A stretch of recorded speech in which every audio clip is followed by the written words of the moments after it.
Good morning, everybody. This is Stephen Pugh of the Home Bible College. It's March the 30th today, and we're looking at Judges chapter 14.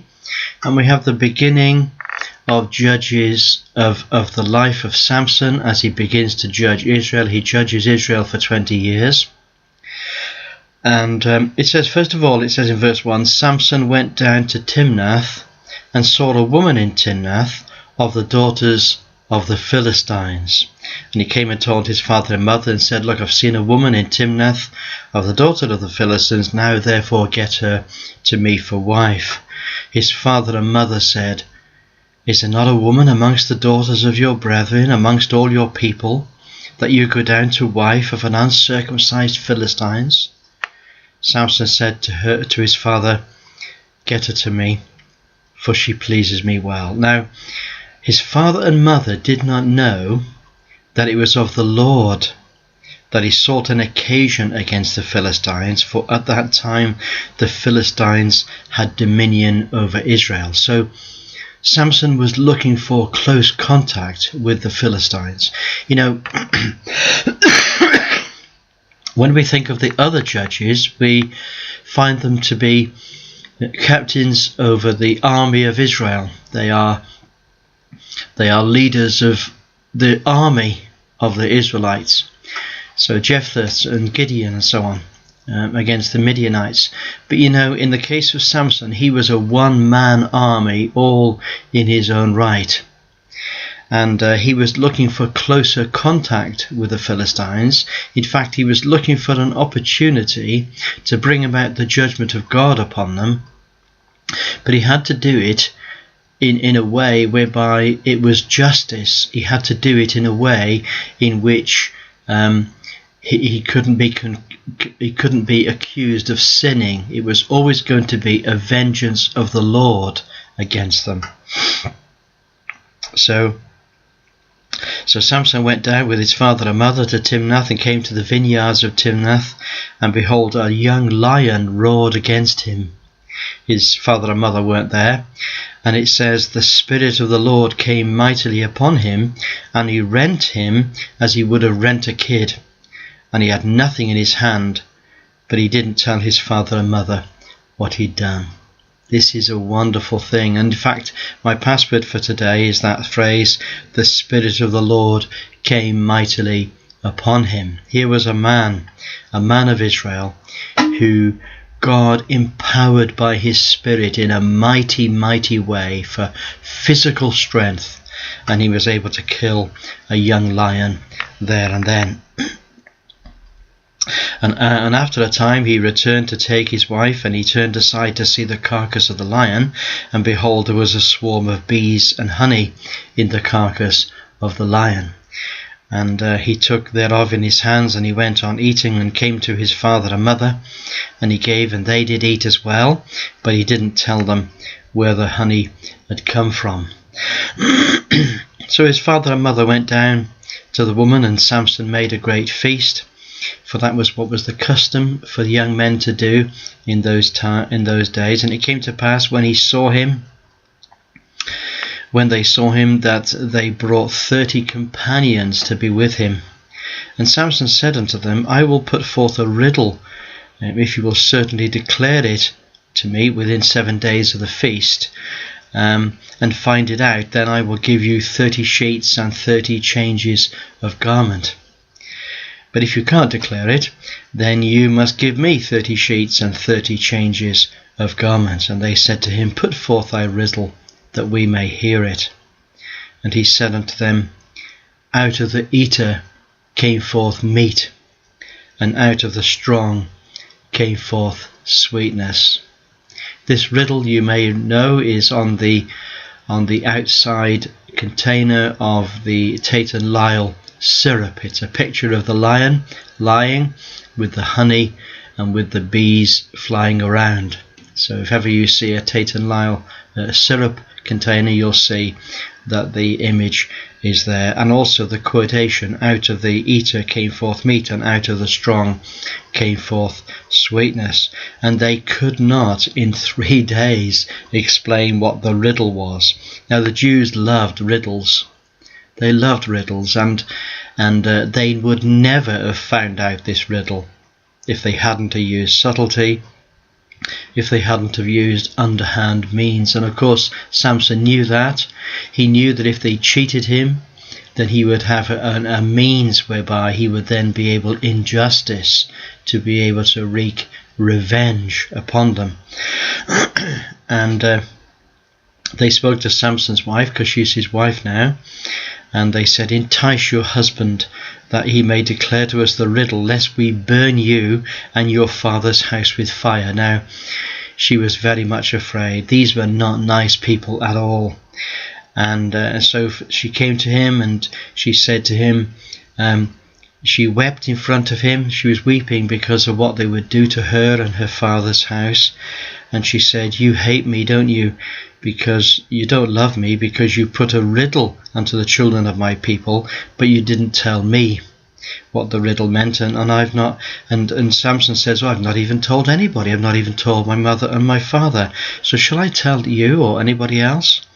And she wept before him for 7 days. This was a young woman, very afraid of the Philistines. She knew what cruel, cruel men they were. So did Samson. But Samson was giving them a moral test, and he would bring the judgment of God upon them if they failed this test. And eventually the men of the city, they came in, and she told them the secret. And the men of the city came in on the 7th day, before the sun went down, and they said to him, what is sweeter than honey, and what is stronger than a lion? And he said, if you had not ploughed with my heifer, then you would have never found out the riddle. So now he has a reason whereby he can bring his vengeance. It says the Spirit of the Lord came upon him, and he went down to Ashkelon, and he slew 30 men, and he took their spoil. He gave the garments unto those that had expounded the riddle. His anger was kindled, and he went up to his father's house. But Samson's wife was given to his companion, who he had used as a friend. What a treachery! What a treachery! And it came to pass that after a while, at the time of harvest, Samson visited his wife with a kid, with a kid of the goats, and he said, I will go to my wife into the chamber. But her father wouldn't let him go in. Her father said, I thought that you'd utterly hated her, and therefore I gave her to your companion. Isn't her younger sister fairer than her? Take her, I pray you, instead of her. Samson said concerning them, now I shall be more blameless than the Philistines, though I do them a displeasure. And Samson went and caught 300 foxes, and he took firebrands, and he tied them to their tails into pairs, and he turned them tail to tail, and he put a firebrand in the middle of the two of the tails. And when he had set the brands on fire, he let them go into the standing corn of the Philistines, and he burnt all the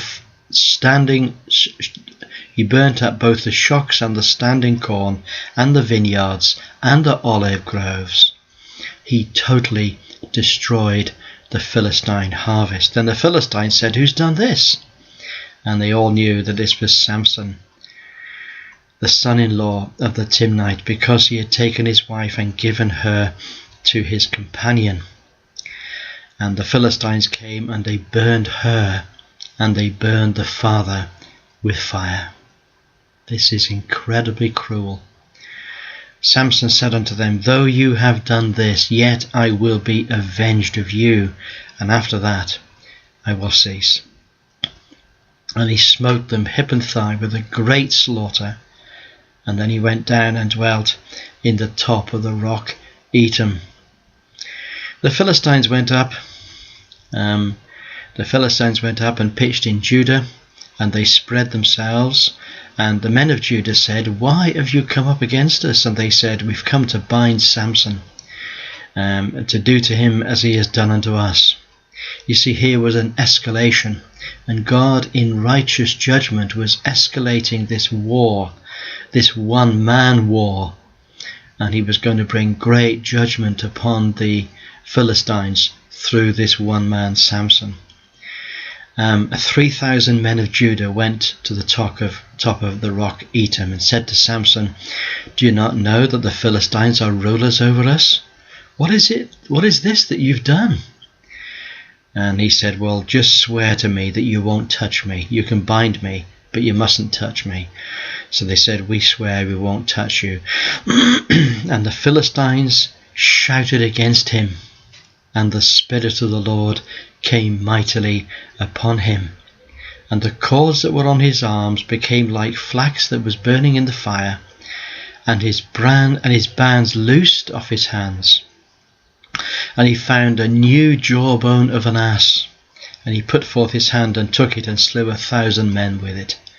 And Samson said, "With the jawbone of an ass, heaps upon heaps, with the jawbone of an ass have I slain 1,000 men." And it came to pass, when he had made an end of speaking, that he cast away the jawbone out of his hand, and he called that place Ramath Lehi. And he was sore athirst. And he called upon the Lord and said, "Thou hast given a great deliverance into the hands of thy servant, and now shall I die of thirst, and fall into the hands of the uncircumcised." And God clave a hollow place that was in the jaw, and there came out water. And when he had drunk, his spirit came again, and he revived. Wherefore he called the name thereof Echakor, which is in Lehi today. And he judged Israel in the days of the Philistines 20 years. So here we have the beginning of a wonderful story. He was one of the great heroes of Israel. There were 12 great heroes of Israel, each of them judges. Samson was none the less one of the greatest. He didn't lead an army. He was the army. He was the instrument of God to bring judgment, but he had to do it in a righteous way upon the Philistines. And they began to fear the Lord, and as a result of that, they began to fear Samson, and they began to fear the Lord. They didn't know what this great man of God would do when the Spirit of the Lord came upon him.